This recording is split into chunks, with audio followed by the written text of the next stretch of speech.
परम सत्कारयोग साध संगत जी, रसना पवित्र कर लईए ते आखिए धन श्री सतगुरु जगजीत सिंह जी, धन श्री सतगुरु उदय सिंह जी। साध संगत जी, आप सबनों वाल्मीकि जयंती दी बहुत बहुत वधाई होवे। साध संगत जी, गुरु ग्रंथ साहिब विच अनेकां ही भगतां दी बाणी दर्ज है। वाल्मीकै होआ साध संग, मारू महला चौथा विच गुरबाणी है, धन्ना जट बाल्मीक, बाल्मीक बरवारा गुरमुख पार पया।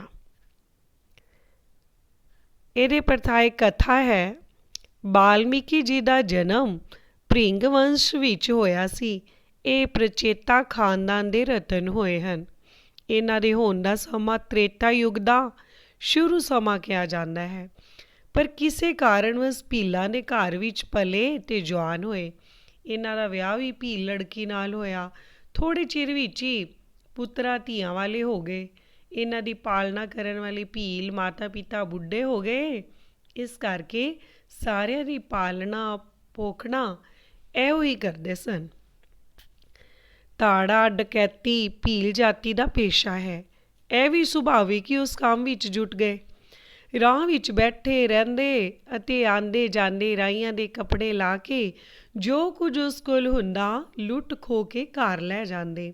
ਜੋ ਕੁਝ ਲੁੱਟ ਖੋਹ ਵਿੱਚ ਮਿਲਦਾ ਜਾਂ ਲੁੱਟੇ ਖੋਏ ਮਾਲ ਦਾ ਮੁੱਲ ਵਟਿਆ ਜਾਂਦਾ, ਉਸ ਨਾਲ ਆਪਣੇ ਪਰਿਵਾਰ ਦੀ ਪਾਲਣਾ ਕੀਤਾ ਕਰਦੇ ਸਨ।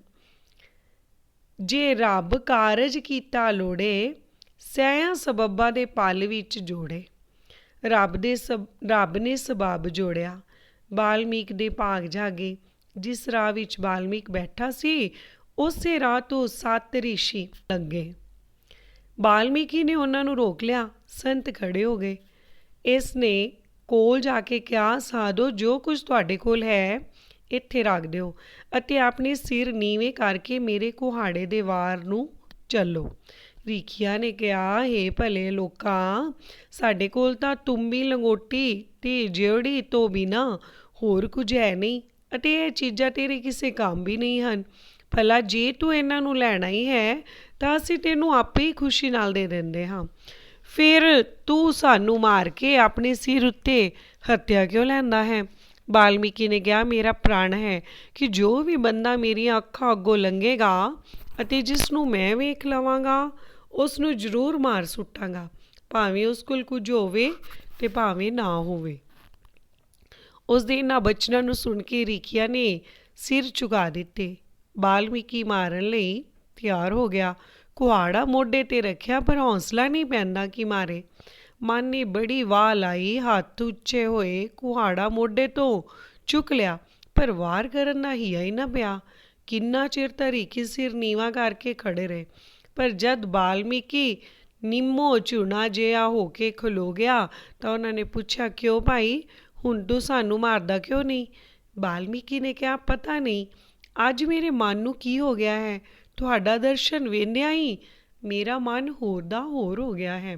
ਤੁਹਾਨੂੰ ਮਾਰਨਾ ਨਹੀਂ ਚਾਹੁੰਦਾ, ਪਰ ਜੇ ਤੁਹਾਨੂੰ ਜਿਉਂਦਾ ਜਾਣਦਿਆਂ ਤਾਂ ਮੇਰਾ ਪ੍ਰਾਣ ਟੁੱਟ ਜਾਂਦਾ ਹੈ। ਮੈਂ ਪ੍ਰਾਣ ਤੋੜਨਾ ਵੀ ਗੁਨਾਹ ਸਮਝਦਾ ਹਾਂ, ਇਸ ਲਈ ਮਾਰਾਂਗਾ ਜ਼ਰੂਰ। ਜਰਾ ਸਬਰ ਕਰਕੇ ਖੜੋ ਜਾਓ।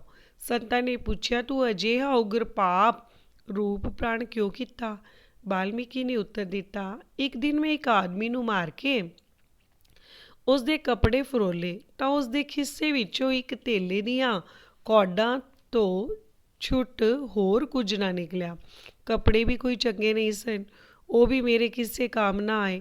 ਮੈਂ ਧੇਲੇ ਦੀਆਂ ਕੌਡਾਂ ਲੈ ਕੇ ਘਰ ਗਿਆ ਤੇ ਜਾ ਕੇ ਮਾਂ ਨੂੰ ਕਿਹਾ, ਮਾਂ, ਜੋ ਕੰਮ ਕਰਦਾ ਹਾਂ ਉਹ ਚੰਗਾ ਨਹੀਂ ਹੈ।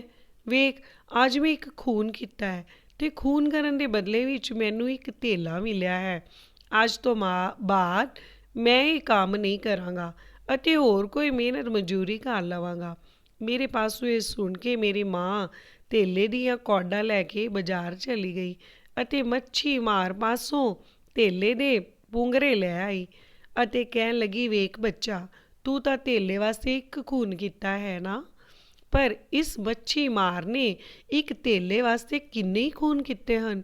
ਮਾਂ ਬਾਸੂ ਇਹ ਸੁਣ ਕੇ ਮੈਂ ਇੱਕਦਾ ਪੱਕਾ ਕਰ ਲਿਆ ਕਿ ਜਿਸ ਬੰਦੇ ਨੂੰ ਮੈਂ ਅੱਖੀਂ ਵੇਖ ਲਵਾਂਗਾ ਉਸ ਨੂੰ ਕਦੇ ਜਿਉਂਦਾ ਨਹੀਂ ਛੱਡਾਂਗਾ।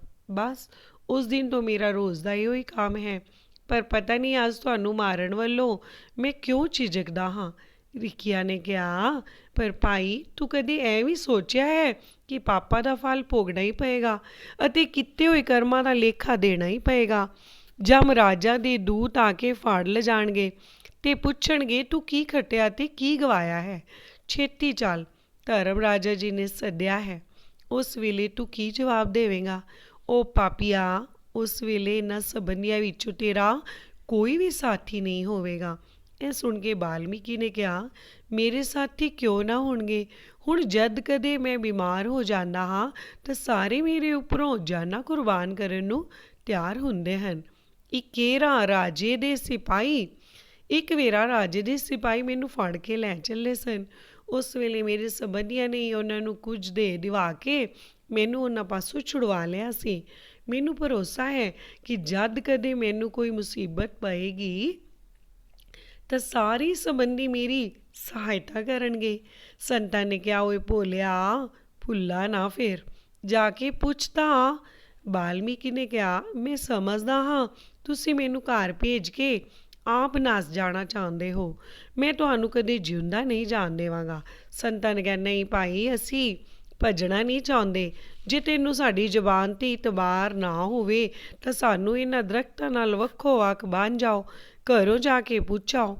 ਸੰਤਾਂ ਦੇ ਇਸ ਬਚਨ ਨੂੰ ਮੰਨ ਕੇ ਬਾਲਮੀਕੀ ਨੇ ਉਹਨਾਂ ਨੂੰ ਦਰਖਤ ਨਾਲ ਬੰਨ੍ਹ ਦਿੱਤਾ ਅਤੇ ਘਰ ਜਾ ਕੇ ਮਾਂ ਕੋਲੋਂ ਪੁੱਛਣ ਲੱਗਾ, ਮਾਂ, ਮੈਂ ਤੇਰੇ ਵਾਸਤੇ ਅਤੇ ਤੇਰਾ ਹੁਕਮ ਮੰਨ ਕੇ ਕਈ ਖੂਨ ਕੀਤੇ ਹਨ ਅਤੇ ਕਿੰਨੇ ਹੀ ਪਾਪ ਕੀਤੇ ਹਨ। ਜੋ ਕੁਝ ਪਾਇਆ ਹੈ ਤੇਰੇ ਅੱਗੇ ਲਿਆ ਧਰਿਆ ਹੈ। ਜਦੋਂ ਮੈਨੂੰ ਉਹਨਾਂ ਪਾਪਾਂ ਦਾ ਲੇਖਾ ਦੇਣਾ ਪਏਗਾ ਉਸ ਵੇਲੇ ਤੂੰ ਮੇਰੀ ਸਹਾਇਤਾ ਕਰੇਂਗੀ? ਇਸ ਦੇ ਉੱਤਰ ਵਿੱਚ ਮਾਂ ਨੇ ਕਿਹਾ, ਵੇਖ ਬੱਚਾ, ਪਹਿਲਾਂ ਮੈਂ ਤੈਨੂੰ 9 ਮਹੀਨੇ ਪੇਟ ਵਿੱਚ ਪਾਲਿਆ, ਫਿਰ 5 ਵਰ੍ਹੇ ਤੇਰੇ ਸੁੱਖ ਦੀ ਖਾਤਰ ਕਈ ਤਰ੍ਹਾਂ ਦੇ ਦੁੱਖ ਝਾਗੇ, ਤੈਨੂੰ ਪਾਲ ਪੂਸ ਕੇ ਵੱਡਾ ਵੀ ਕੀਤਾ, ਤੇਰਾ ਵਿਆਹ ਕਰਕੇ ਜਗਤ ਦਾ ਸਾਰਾ ਭਾਰ ਆਪਣੇ ਸਿਰ ਤੋਂ ਲਾਇਆ, ਕੇਵਲ ਇਸੇ ਵਾਸਤੇ ਕਿ ਜਦ ਅਸੀਂ ਬੁੱਢੇ ਹੋਵਾਂਗੇ ਤਾਂ ਤੂੰ ਸਾਡੀ ਪਾਲਣਾ ਕਰੇਗਾ। ਹੁਣ ਮੈਂ ਅਤੇ ਤੇਰਾ ਪਿਓ ਅਸੀਂ ਦੋਵੇਂ ਬੁੱਢੇ ਹਾਂ, ਸੁੱਖ ਨਾਲ ਤੂੰ ਜਵਾਨ ਹੈ। ਖੱਟ ਕਮਾ ਕੇ ਸਾਡੀ ਸੇਵਾ ਕਰ। ਤੇਰੇ ਪਾਪ ਪੁੰਨ ਦੇ ਅਸੀਂ ਹਿੱਸੇਦਾਰ ਨਹੀਂ ਹਾਂ ਅਤੇ ਨਾ ਹੀ ਤੇਰੀ ਸਹਾਇਤਾ ਕਰ ਸਕਾਂਗੇ। ਮਾਤਾ ਪਾਸੋਂ ਇਹ ਉੱਤਰ ਸੁਣ ਕੇ ਬਾਲਮੀਕ ਵਹੁਟੀ ਕੋਲ ਜਾ ਕੇ ਪੁੱਛਣ ਲੱਗਾ, ਭਲੀਏ ਲੋਕੀ, ਅੰਤ ਵੇਲੇ ਤੂੰ ਮੇਰੀ ਬਾਉੜੀ ਕਰੇਂਗੀ?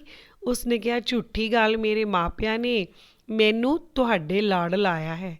ਤੁਹਾਡਾ ਕੰਮ ਹੈ ਮੇਰੀ ਪਾਲਣਾ ਪੋਸ਼ਣਾ ਕਰਨਾ ਅਤੇ ਤੁਹਾਡੀ ਸੇਵਾ ਕਰਨੀ ਮੇਰਾ ਕੰਮ ਹੈ, ਸੋ ਮੈਂ ਕਰ ਰਹੀ ਹਾਂ। ਹੋਰ ਕਿਸੇ ਪਾਪ ਪੁੰਨ ਦੀ ਮੈਂ ਕੋਈ ਹਿੱਸੇਦਾਰ ਨਹੀਂ ਹਾਂ। ਤੁਸੀਂ ਭਾਵੇਂ ਪਾਪ ਕਰੋ ਭਾਵੇਂ ਪੁੰਨ, ਮੇਰੀ ਪਾਲਣਾ ਕਰੋ, ਮੈਂ ਤੁਹਾਡੀ ਸੇਵਾ ਕਰਾਂਗੀ। ਘਰ ਵਾਲੀ ਤੋਂ ਇਸ ਤਰ੍ਹਾਂ ਦਾ ਕੋਰਾ ਉੱਤਰ ਸੁਣ ਕੇ ਬਾਲਮੀਕ ਸਿੱਧਾ ਸੰਤਾਂ ਦੇ ਕੋਲ ਆਇਆ ਤੇ ਉਹਨਾਂ ਦੇ ਬੰਧਨ ਖੋਲ ਕੇ ਚਰਨਾਂ ਪਰ ਡਿੱਗ ਕੇ ਰੋ ਰੋ ਕੇ ਕਹਿਣ ਲੱਗਾ, ਮਹਾਂਪੁਰਖੋ, ਨੇ ਜਿਨ੍ਹਾਂ ਨੂੰ ਆਪਣੇ ਜਾਤਾ ਸੀ ਉਹ ਮੇਰੇ ਨਹੀਂ ਹਨ। ਜਿਨ੍ਹਾਂ ਦੇ ਮਗਰ ਲੱਗ ਕੇ ਮੈਂ ਰੱਬ ਤੋਂ ਬੇਮੁਖ ਹੋ ਚੁੱਕਾ ਸਾਂ, ਉਹ ਅੰਤ ਵੇਲੇ ਦੇ ਸਹਾਈ ਨਹੀਂ ਹੁੰਦੇ। ਹੁਣ ਮੈਂ ਆਪ ਜੀ ਦੀ ਸ਼ਰਨ 'ਚ ਹਾਂ, ਜਿਵੇਂ ਜਾਣੋ ਮੇਰਾ ਉਧਾਰ ਕਰੋ। ਉਸ ਦੀ ਅਜਿਹੀ ਦੀਨ ਦਸ਼ਾ ਵੇਖ ਕੇ ਬ੍ਰਹਮ ਗਿਆਨੀ ਪਰਉਪਕਾਰ ਪਰਉਪਕਾਰ ਦਾ ਉਤਸ਼ਾਹ ਰੱਖਣ ਵਾਲੇ ਬ੍ਰਹਮ ਗਿਆਨੀ ਮਹਾਤਮਾ ਨੇ ਉਸ ਨੂੰ ਰਾਮ ਨਾਮ ਦਾ ਅਧਿਕਾਰੀ ਨਾ ਸਮਝ ਕੇ ਮਰਾਂ ਦਾ ਉਪਦੇਸ਼ ਕੀਤਾ ਅਤੇ ਕਿਹਾ, ਜਿੰਨਾ ਚਿਰ ਅਸੀਂ ਮੁੜ ਕੇ ਨਹੀਂ ਆਉਂਦੇ ਉਹਨਾਂ ਚਿਰ ਇੱਥੇ ਬੈਠਾ ਇਸ ਨਾਮ ਦਾ ਸਿਮਰਨ ਕਰ। ਇਹ ਕਹਿੰਦੇ ਹੀ ਸੰਤ ਤੁਰ ਪਏ।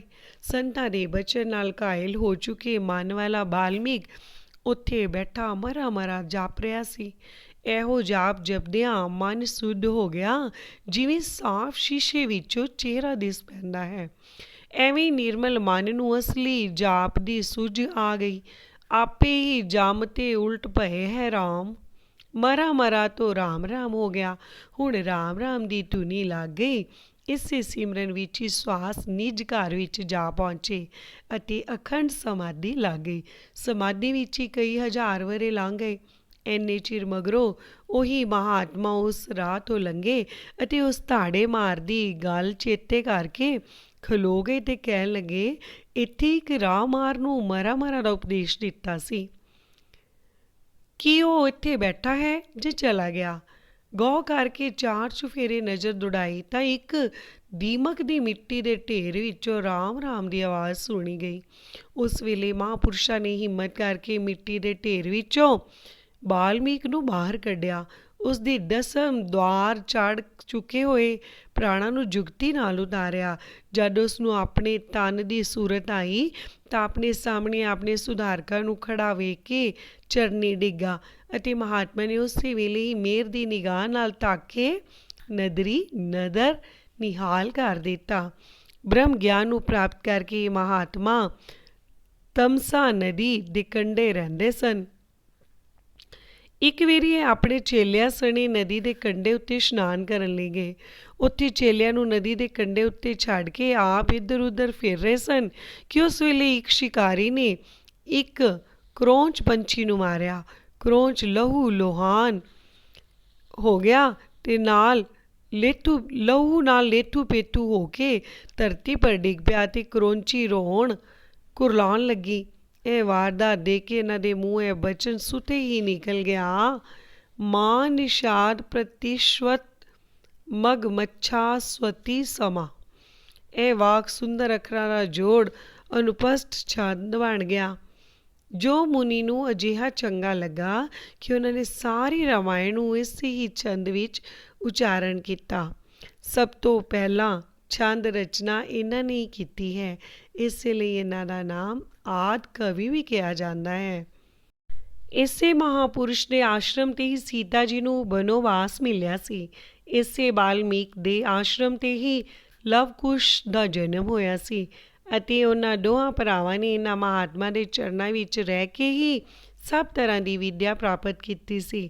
ਇਸੇ ਮਹਾਤਮਾ ਦੇ ਆਸ਼ਰਮ ਤੇ ਹੀ ਸ਼੍ਰੀ ਰਾਮ ਚੰਦਰ ਜੀ ਦਾ ਆਪਣੇ ਸਪੁੱਤਰਾਂ ਨਾਲ ਯੁੱਧ ਹੋਇਆ ਸੀ ਅਤੇ ਇਸੇ ਮਹਾਤਮਾ ਦੇ ਆਸ਼ਰਮ ਤੇ ਹੀ ਹਨੂਮਾਨ ਜੀ ਬਾਲਕਾਂ ਅੱਗੇ ਹਾਰੇ ਅਤੇ ਉਹਨਾਂ ਦੇ ਕੈਦੀ ਹੋਏ ਸਨ।